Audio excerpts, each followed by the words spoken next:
Delegado, eu vi também que o senhor é especialista nessa questão de falsa denúncia de crime, né? Principalmente de mulheres em cima de homens, denúncias de falsa agressão, denúncia de falso abuso sexual, uma série de denúncias que comprometem ali o homem, e hoje ele é preso simplesmente por causa da voz da mulher, e o cara, às vezes, quando prova a sua inocência, já está 1 ano, 2 anos preso. Isso.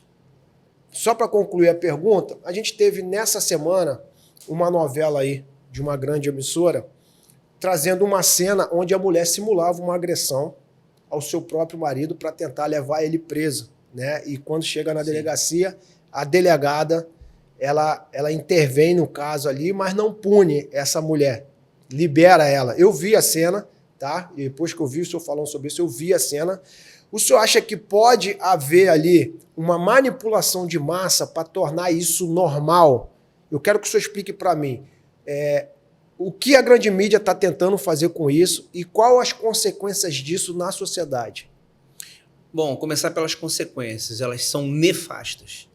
São, assim, uma irresponsabilidade sem tamanho que a grande mídia quer fazer, de querer mostrar que a mulher, mesmo errada, ela vai ser acolhida. Isso é como se você tivesse um filho que furtasse na escola e você achasse isso é normal, bonitinho. é tranquilo, é da idade. Da idade, isso é fase. Isso é fase. Então, é comum, quando acontece isso com a mulher, que se vire, né, no caso dela, e fala assim, ela está sob pressão, coitada, ela está sobrecarregada, ela trabalha, tem filha, está lidando com conflito familiar, ela perdeu a cabeça, vamos deixar isso, né, vamos botar panos quentes nisso daí. Eu acho que isso está totalmente errado, equivocado. Você pode até entender que uma prisão seria desnecessária. Isso é possível.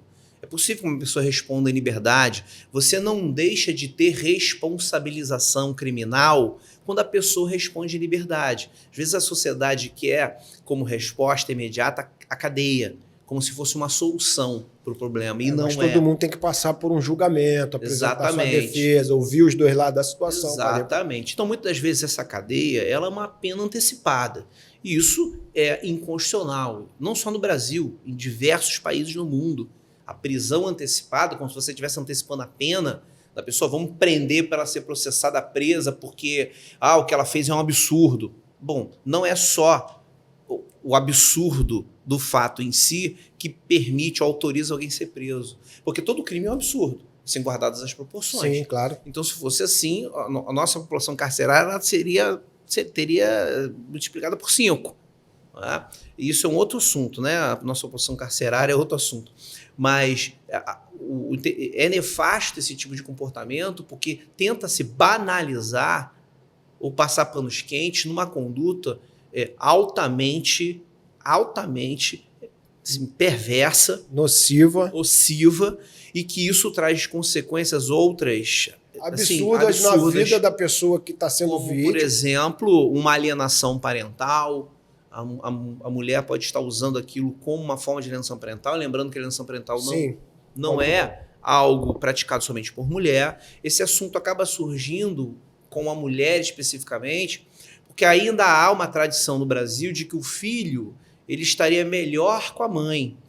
Nossa legislação sempre direcionou a guarda do filho para a mãe, desde a legislação de 1916. Nosso Código Civil, quando a Constituição de 88 ela entrou em vigor, era de 1916. Sim. Depois ele sofreu grandes alterações em razão da Constituição de 34, com algumas legislações trazendo alterações do Código Civil. Depois veio a lei do divórcio, que traz alterações do Código Civil, mas o Código Civil só vai ser alterado mesmo em 2002. Certo? Na verdade, 2001 entra em vigor em 2002.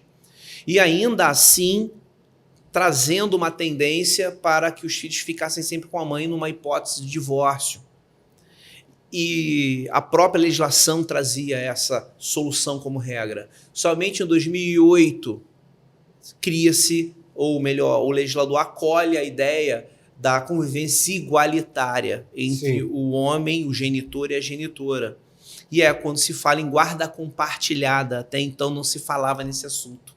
E a guarda compartilhada começa a trazer, ou começa a revelar comportamentos nefastos que eram praticados antigamente, que o fato da mãe estar sempre a mãe está sempre ser a melhor guardiã do filho, ela então dizia qual era o melhor momento que o pai pudesse ver, se podia ir, se não podia ir.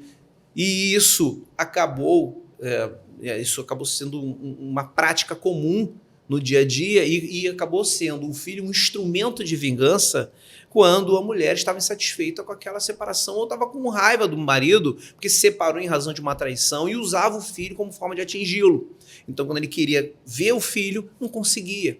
Qual a punição hoje para a mulher que atua nessa situação hoje dentro de um casamento? Então, hoje em dia, a lei de alienação parental, que surge em 2010, em 2008 surge a guarda compartilhada, percebe-se uma resistência grande à guarda compartilhada, porque a partir daí a legislação começa a permitir o tratamento igualitário, a mulher não concorda com aquilo, porque ela continua se vingando, então ela começa a retalhar o filho em relação ao cônjuge, ex-cônjuge ou ex-companheiro, ou namorado, enfim, o genitor, o pai.